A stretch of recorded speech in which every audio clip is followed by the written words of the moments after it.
This episode is brought to you by Michelob Ultra.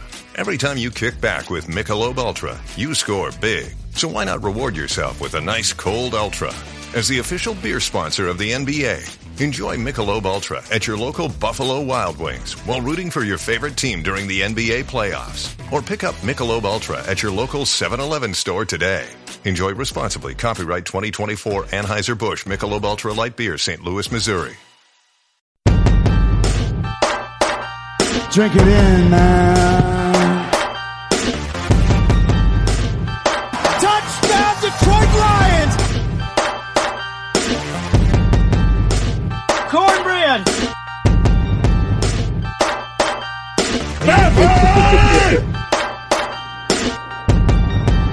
Drink it in, man. Detroit Koolaid, what's going on, everybody? We are back. And I'm here with the one and only Michael Grifka. Grifka, what's going on, man? Not much, man. What's happening with you? Oh, man, I'm excited to be back. Last time we were together, we talked about running backs, and we also got into the D-line. And we told the Kool-Aid drinkers we'd come back and we'd talk tight ends and safeties. So we are back. And, again, on the Koolaid Cast, we don't mess around. We're jumping right into it. Grifka, the first tight end on my list, is my guy. You know I repped him before the draft, and the Lions took him. Mike Roberts, Big Mike. This guy is 24 years old. He's on a 4-year deal for only $3 million total. That works out to be about $750K a season. We've got him till 2021. He's a monster. This guy's like 6'5", 250, 60 pounds. He's got the biggest hands almost in the game, I think. And in his last senior year, he scored 16 touchdowns, if I got the numbers right. Grifka, what are you thinking about Big Mike? I'm hoping this guy has a bigger role this year. I mean, maybe it's because he was a rookie and they were really trying to get Eric Ebron, his catches, making sure if they, pan out or something like that. But I hope he has a bigger role this year. I'm not saying he's going to be starting, but I hope at some point, why they got him. Like you said, he's got the big hands. He's a big body. He can catch the ball. So I'm really hoping, that he does take a bigger role here. Maybe more in the red zone. And I know he's supposed to be, an excellent blocker. I've heard that and I've read that. So maybe he can be one of those guys. He's obviously not Rob Gronkowski, but the guy's on a rookie contract. He's going to be around, at least, for the first 4 years if they decide to, I don't know if he has like that option, 5th-year option, like, they had with Ebron or whatever. But I mean, I love this guy. Still, I just hope he does something this year. I'm not saying he's becomes all pro or even a Pro Bowler this year, but at least takes a bigger step forward, becomes a bigger part of the offense.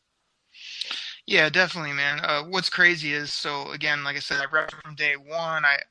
I was surprised that he didn't get much play. He already had some issues falling asleep in meetings, and I think somebody read off his stats the other day. I don't have them right in front of me, and it was like Mike Roberts made 4 catches or something ridiculous like that. It was just a terrible number. I thought he made a few more plays than that, but he was just not out there. It wasn't utilized the way I had hoped with his size and his catching ability, especially once we get down in the red zone. But like you said, I'm looking for him to take a big step forward. Grifka, I got to throw this at you. One of your most hated players and people in life is Brandon Pettigrew. And when I see Mike Roberts out on the field, his size, his arm length, his just stature and his ability to kind of work the middle of the field and make little plays. But like you said, also they kind of rely on him to be a blocker. And that's what they always kind of say, Pettigrew's the best two-way tight end.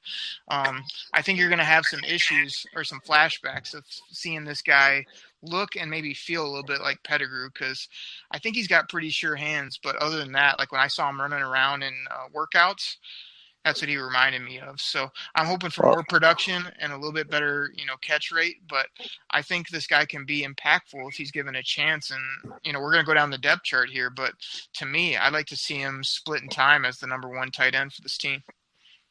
Right, but I'm going to give this guy the benefit of the doubt simply because he wasn't a first-round pick. I mean, I'm not expecting him to come in and automatically start and be awesome.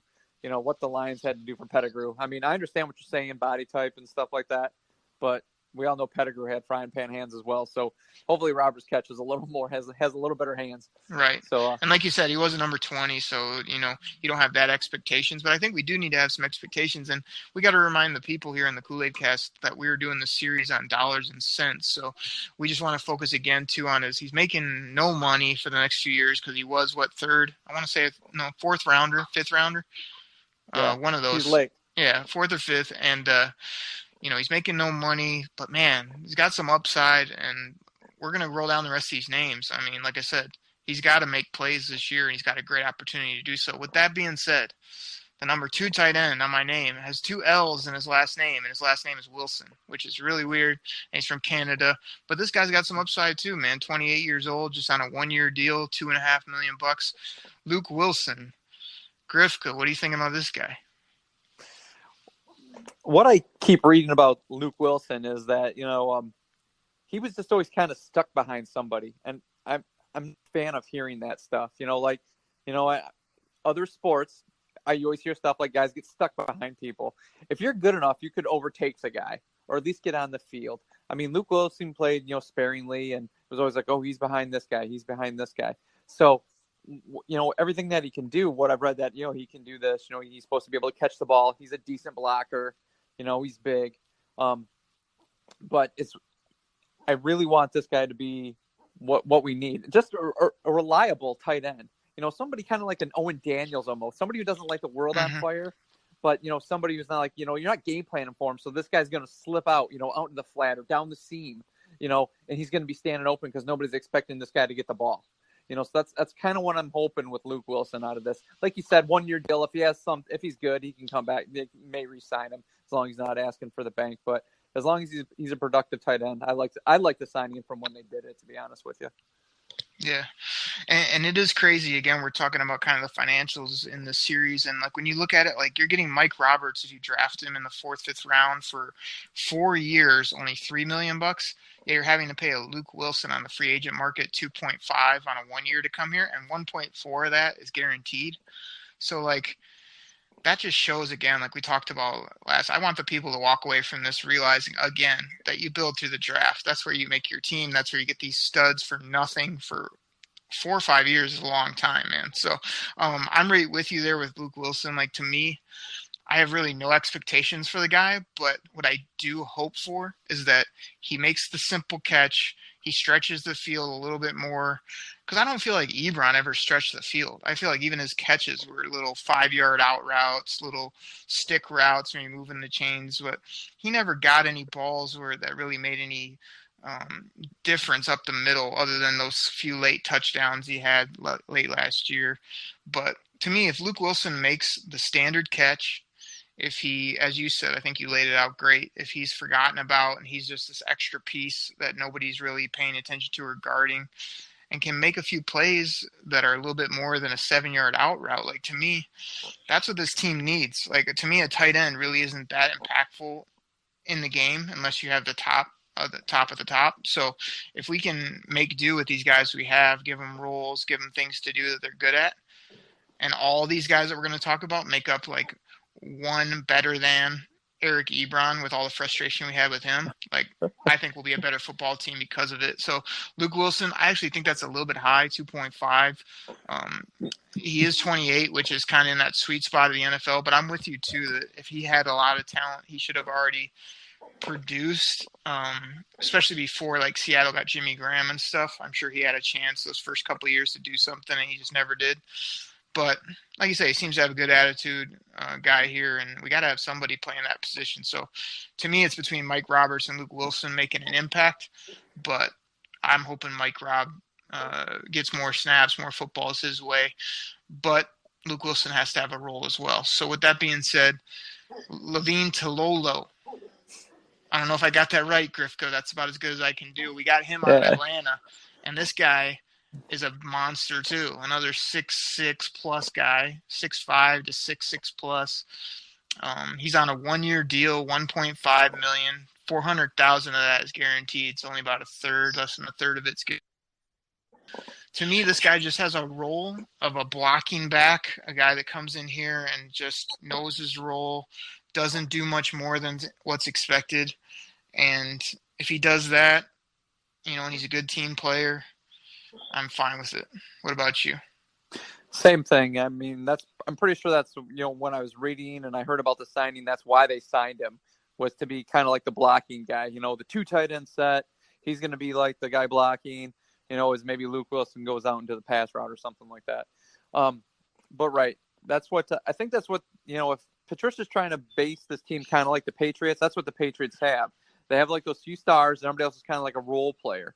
And that's what this guy's probably going to have to be. I mean, if he's, I assume they signed him, like you said, the 1-year deal. He's still pretty cheap.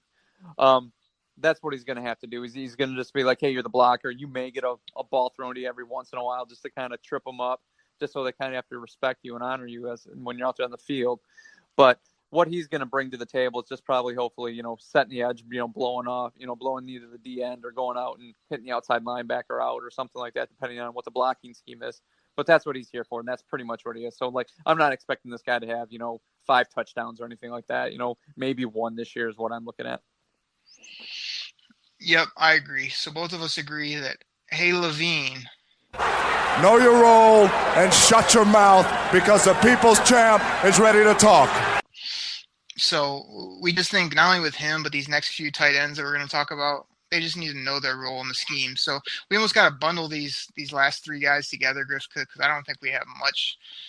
These aren't guys that are household names in the NFL. These aren't guys that are going to make a huge impact on the team. But I'm looking at 3 names here: Hakeem Valles, Sean McGrath, and Marcus Lucas are the other 3 tight ends I have here listed.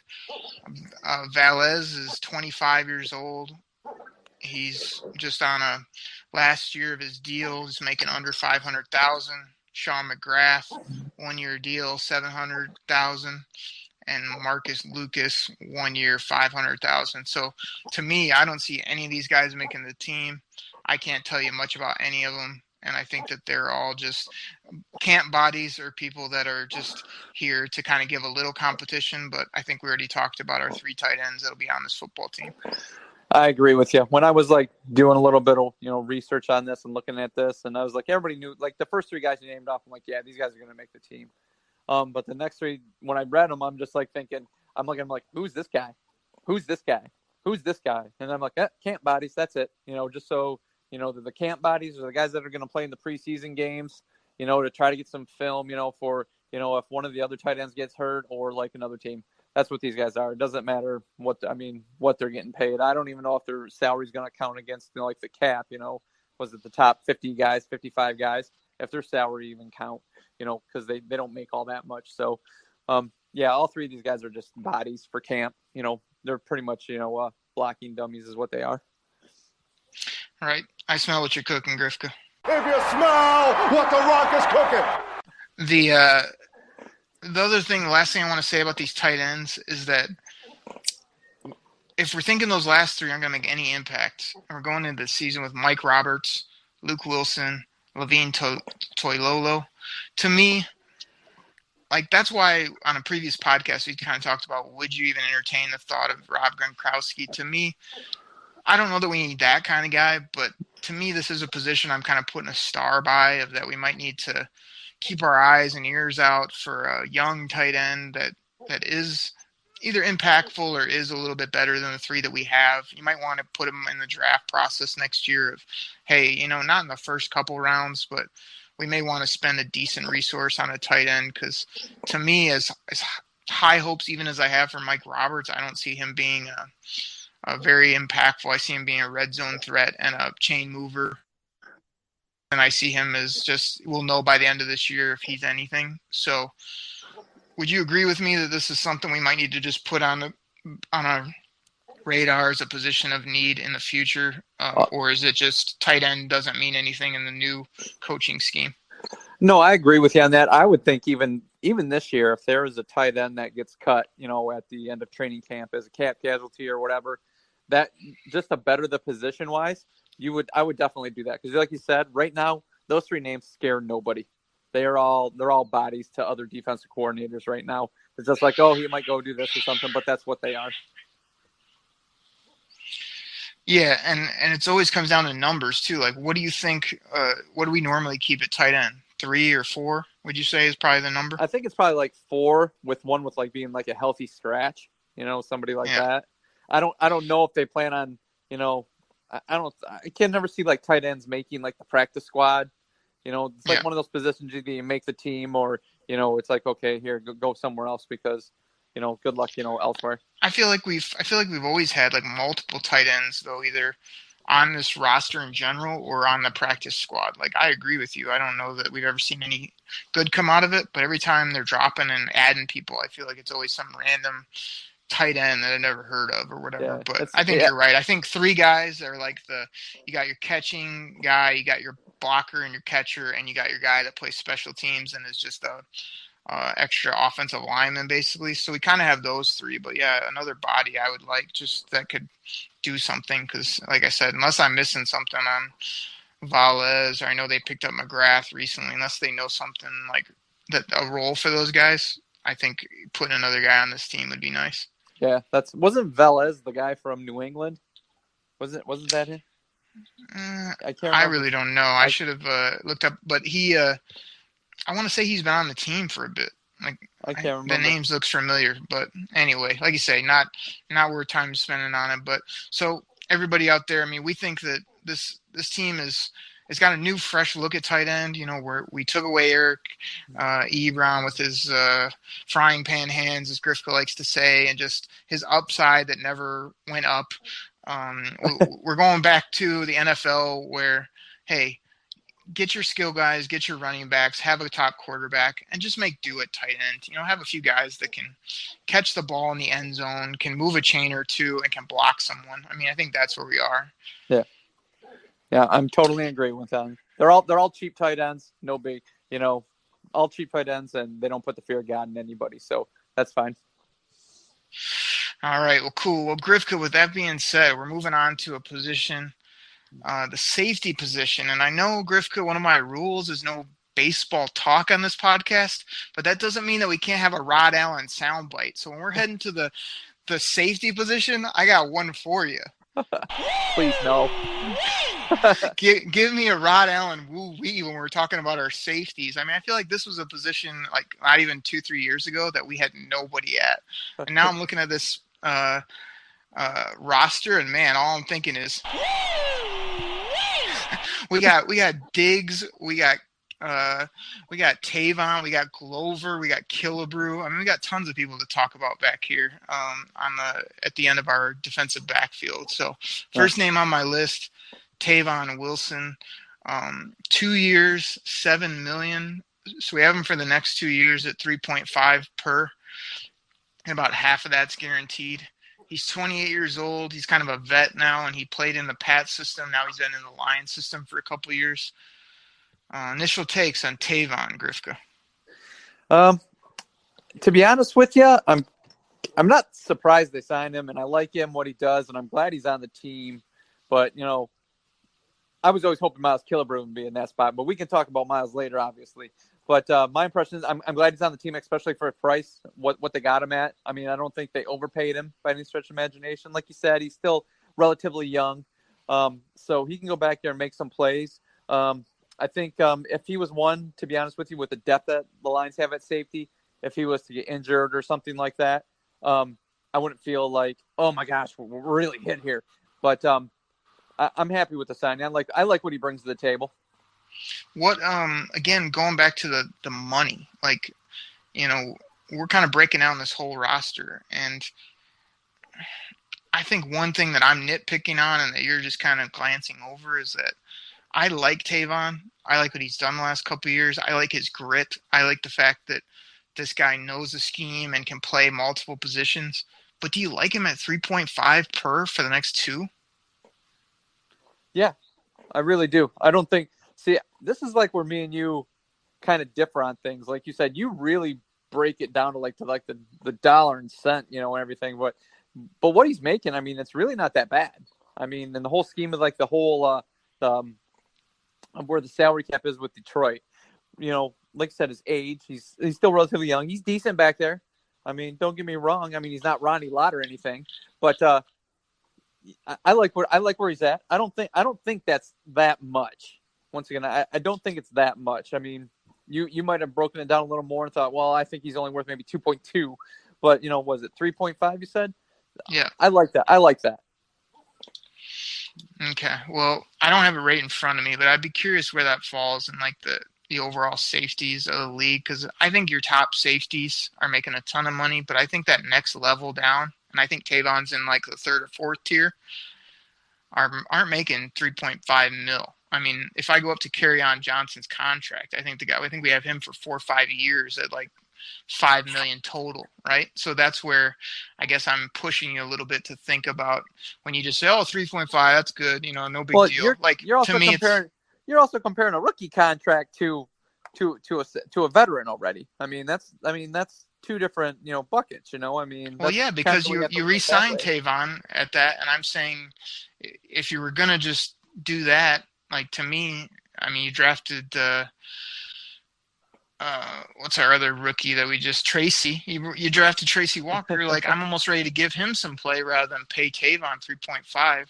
I'm pulling up the safeties while we're talking because I'm curious, but I just think that every time you're just going like, oh, we're good. 3.5 is peanuts. Like peanuts compared to what, I guess, is what we want to get down to in this podcast. But I agree with you. I think he's a good player to have on the team, and I think that he's going to be impactful for depth and all that, but I just don't love the yearly amount. But look at what else is on the team. I mean, we'll get into this as well. I mean, Killebrew still on his rookie contract. Diggs isn't making all that much. Like you said, Tracy, I mean, he's a rookie. I mean, based on what's in our defensive backfield, that safety, yeah, I'm fine with this. I'm fine with this price. We're not overpaying our safeties by any stretch of the imagination. Yeah, I mean, but I don't like to look at it like what else is on the team, because it all comes down to like his overall value. Like I'm looking at it right now. I'm scrolling through, checking these players out. Morgan Burnett makes like 4.5. Minka, again, he's a rookie, 4. Tavon's down here with Patrick Chung at around 3 to 3.5, 4 million. Just going down. A guy that we're not going to talk about until we get to the corners, but I want to bring him up because they actually have him as a free safety, and I heard a really cool podcast. I mentioned him before. This Eric Schlitt, he does a podcast, the Detroit Lions Breakdown podcast, I think it is. And man, he talked a lot. Him and another guy I really like talked about Deshaun Shedd, and really shed some light on him for me, because they were talking about him playing hang safety and all this other stuff. And to me, it made me feel way better about him as a versatile player than I did before. So yeah. We'll get to him. Like I viewed him as a corner, but we are going to have to start thinking of him as sort of a safety. But I don't know, Grifka. Like I'm just scrolling up through trying to find the top name. A lot of these guys are rookies. Like Jamal Adams is making 5.5. There were some other rookies this year that were right around where Tavon is at. Cyprian 6.2, and then you go all the way up to Eric Berry making 13. So I mean, there is a big difference between these top. I'd say the top 8 guys make 8 to 13 million. And then there's a big chunk of people, even Glover at 6.5. They're in that middle chunk.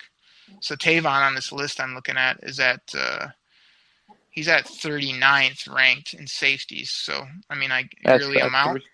So that's 3.5. So yeah. Yeah, that sounds pretty decent to me. That's not bad, but I'm just telling you that, like, again, he is up. Actually, they do have Shez a free safety on this list, so we will chat about him a little bit. But I just think, again, 3.5 in a lot of sports is nothing. In the NFL, I think it's something to at least consider that, hey, it's not a total chump change, as you like to call a lot. But let's keep moving on. Next name on my list, okay. Quandre Diggs. Before I even give you my his contract, I'll break that down. Give me your overall thoughts on Quandre, especially kind of the strides he made last year and the way he kind of almost flipped positions late in the year. I love this guy. I really do. I think he can play, he seems not great. He seems, more than capable at safety, and then at the nickel corner as well. The guy likes to hit. He seems to make plays. I mean, he's not, he doesn't have a lot of interceptions, but he seems to have some pass breakups. He seems to be in the right position. So they're coaching him up. He's doing what he's supposed to be doing. But I really do. I really like Quandre Diggs. Now, Grifka, if I had to throw a question at you and ask you, what do you think Quandre Diggs' contract is? What do you think it would be? Like, take a little time to think while we got the Jeopardy music going in the background. What do you think Quandre is making, or what would you think you would pay him? Well, I mean, I'd probably pay him somewhere probably like around 2.5, closer to 3, since because he's young, and if I can get him on a nice longer term deal, because he really made some strides. But I think he's only making like maybe 1.5. He's not making a whole lot this year. He's still pretty cheap. Yeah, I'd say you're pretty much right on that. Like, I'm looking at it right here. 4 years, 2.5-ish is what we signed him for originally. And it has this yearly amount here at only $598,000. Like, to me, that's a steal. This guy's 25 years old. He's been in the league 3 years now. He's got that dog in him, man. I think Quandre is a tremendous guy to look forward to this year next to GQ at that strong safety, because Quandre likes to come up and hit you in the mouth too, which you gotta love. So as much as I liked him kind of being another corner for us, like, to me, him in the back end, he seemed to be able to make plays on the ball too to some degree. So I'm excited about this guy coming up this year. Should see some big strides, and man, what a great contract. Yeah. But like you said, he is up this year. I think he did pretty well at the nickel. Yeah, I think he did pretty well at the nickel as well. Yeah. So that's what. Yeah, he's got good versatility. I think it's a guy that you're going to have to plan to pay moving forward. Like, I agree. I think he's a piece you want to keep around. But this is his last year at that crazy low number. So either extend him and make him feel good if he's blowing it up in camp and you just feel like this is our guy, or get ready to pay this guy, because there's going to be people lined up, I think, for a guy like this. Yep. All right, next on the list, Tracy Walker, the new rookie. Man, they were slapping high fives and chest bumping after this draft pick, and I was like, who the hell is this guy? Never heard of him, right? Barely on my draft board. But then you watch some stuff on him, you read about this guy, and it's like, hey, Tracy Walker, man, looks like a ball player to me when I pulled him up. Super long, super lanky. 4 years, $3.5 million total, only $850,000 in the ballpark for this year, and we got this guy till 2022. What the heck do you do with Tracy Walker, Grifka? I feel like we're not going to see much, if anything, from him this year, but I think I'm still excited about him for the future of this team. Yeah, I'm with you on that. I think it's going to be more of kind of like what they did with Tease Tabor. It's going to be a training wheels year. It's like, learn the game, start to learn the schemes, watch other veterans on the team, know what you got to do to be a pro. That's what I see with this guy. He's a small school guy. The talent he plays against, everybody's here, small school guy, will it, match up. So it's going to actually be a big jump for him going from where he played in college to the pros. So, like you said, with that being said, I see him, I don't see him touching the field unless there's like a rash of injuries. I don't see him. I mean, he's going to be a special teamer this year, on kickoff, cookie return, maybe. I don't know. But at least on the kickoff team, maybe like, some of the other special teams, dealing with the field goals and, things like that. But I think this year for him to learn the scheme, it's going to be a very slow process, training wheels, hey, take it slow, watch the other pros, figure out what you got to do. I don't see too much out of this year. Yeah, I'm a little bit on the other side, man. I'd like to see them, they seem to have a role for this guy. I'd like to see him as maybe the fourth corner, and I'd like to see him, in some packages, maybe making plays, or I think he even adds depth. I don't know that he could step in at safety now, but I know that they talked about him having some safety corner flex. So I'm hoping I see a little bit more from him. I even heard during workouts and stuff that this guy was looking impressive, or people said, man, when you see Tracy Walker, like, you just feel like this guy can play the game. So we'll have to keep an eye on that when we're down at the training camp here. In less than a week, Grifka, Saturday, we will be there hanging out with the rest of the season ticket holders watching our Lions. So we're going to have to peg out Tracy Walker and kind of get a look at this guy. But sounds good. I think we're on the same page there. Next on my list, Miles Killebrew. Now, I want to talk about where and if this guy even fits, but his contract, he's got 2 years left, $729,000 on average the next 2 years, $550,000 plus of that guaranteed this year. 25 years old, been in the league a couple years. Grifka, Miles Killebrew. We've talked about him. We've seen him. We've all had some upside. Does he fit? Does he make this team? And what do you think about those contract numbers? Are you cutting him? Are you keeping him? First of all, I mean, it's the rookie contract still. So if he gets cut, I mean, his hit, it's pretty small, if anything. So he's gonna really have to work to make this team in training camp. And the worst part about it is I really liked him when they drafted him. Everything I heard about him, his rookie year, he actually played pretty decent. But then, last year he just seemed to take a step back. I always wanted that big hitter in the defensive backfield, and that's what they said he was. It's just like this guy can come out, and it was rookie year. He did. He come out and looked like he laid some licks on some people. But I don't know what happened last year. I don't know if it was the step back was either paralysis from analysis or what. They expect him to do a little more, read a little more, and he always just seemed to be like a step slow. From making the play, getting the hit, knocking down the ball, something like that. Does he make the team? Like you said, if they have plans for Tracy, and they have Quandre Diggs, I guess it depends on what they're going to plan on doing with Diggs, and they have, Tavon back there. I really want him to make the team, but if he makes the team, I think he's going to be a big part of special teams. But I don't know what happened when his rookie year. I'm like, gosh, this guy's going to be really good, and then he just seemed to fall off, and take a step back. So I'm not for sure. I mean, do I want to make the team? Yes. Do I see him making it? Probably not. No, I think he's probably going to be. I think he's probably going to get cut. That was for all you Kool-Aid drinkers out there. Grifka coming through with his tagline. You gotta love it. It's become a staple of the podcast. Awesome.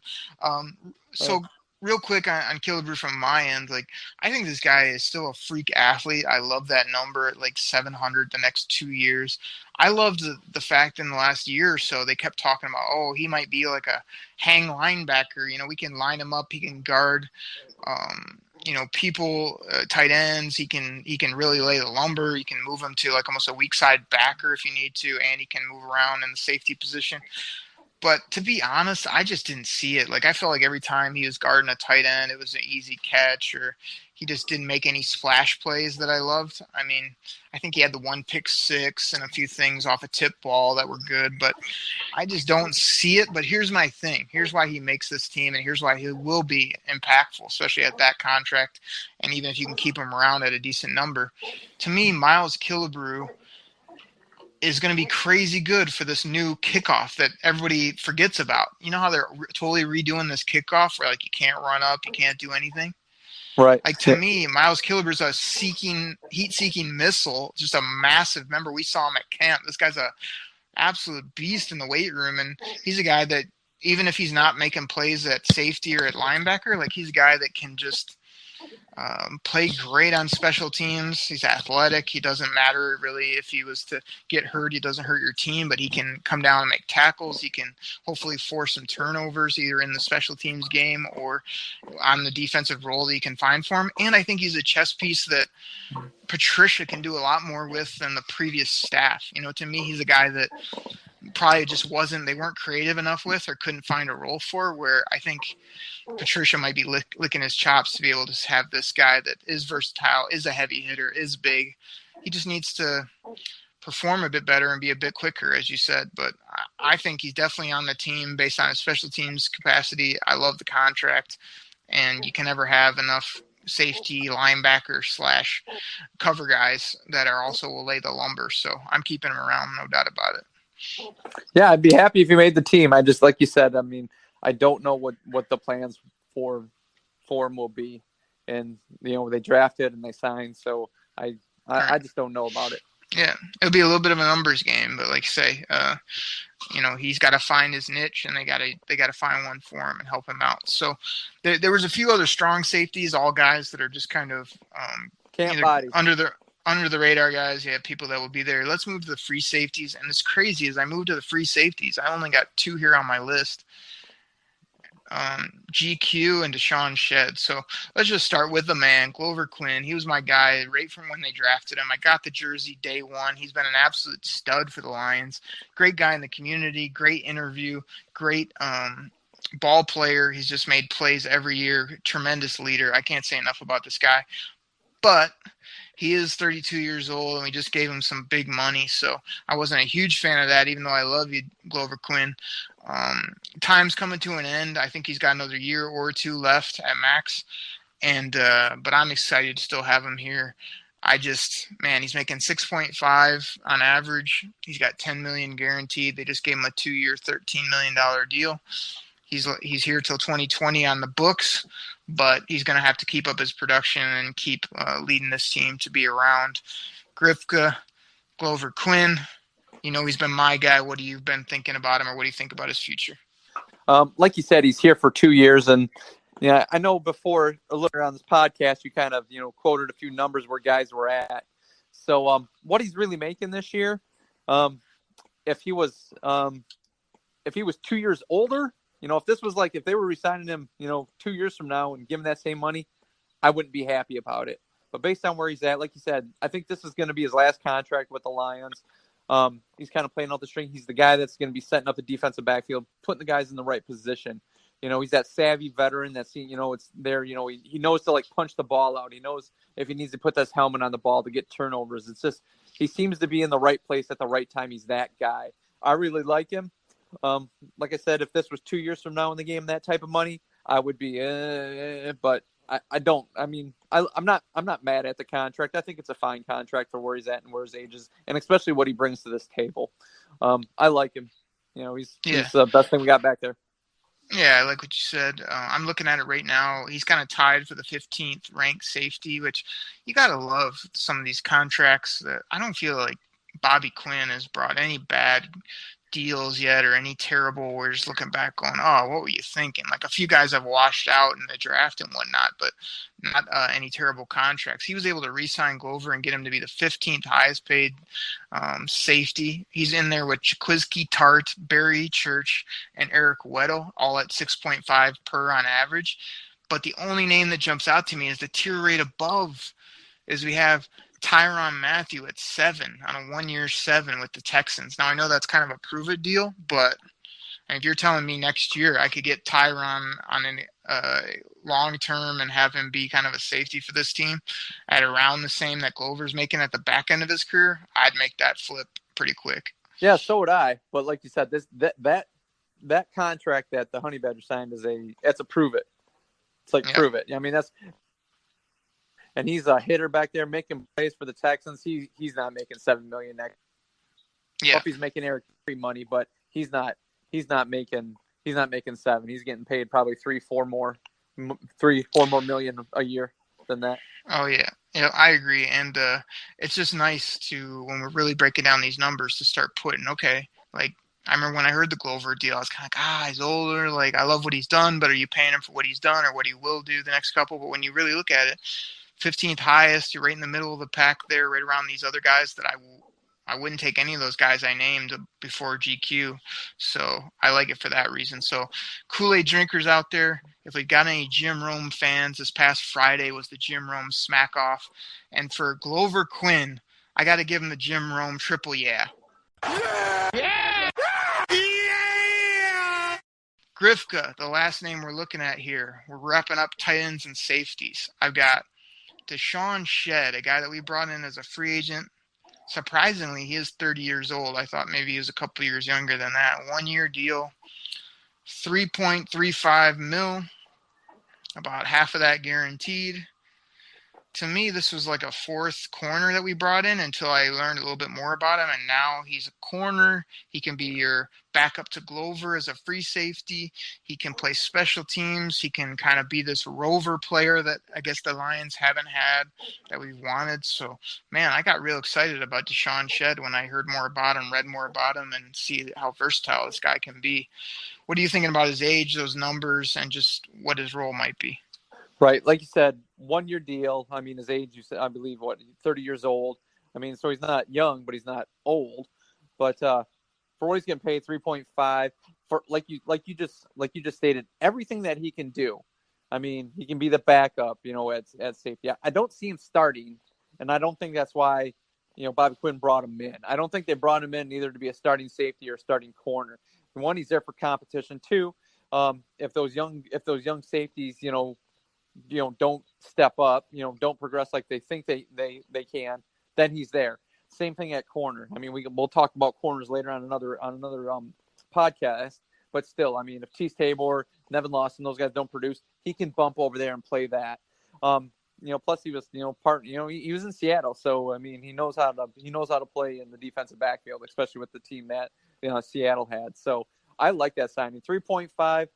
I mean, you might think it's a little high, especially for his age, but once again, it's a 1-year deal. And this guy, he's kind of a jack of all trades. He can do, he does a lot of different things. He's not excellent at any of them, but he's good. He's good at some, and he's serviceable at other ones. So yeah, I like the signing.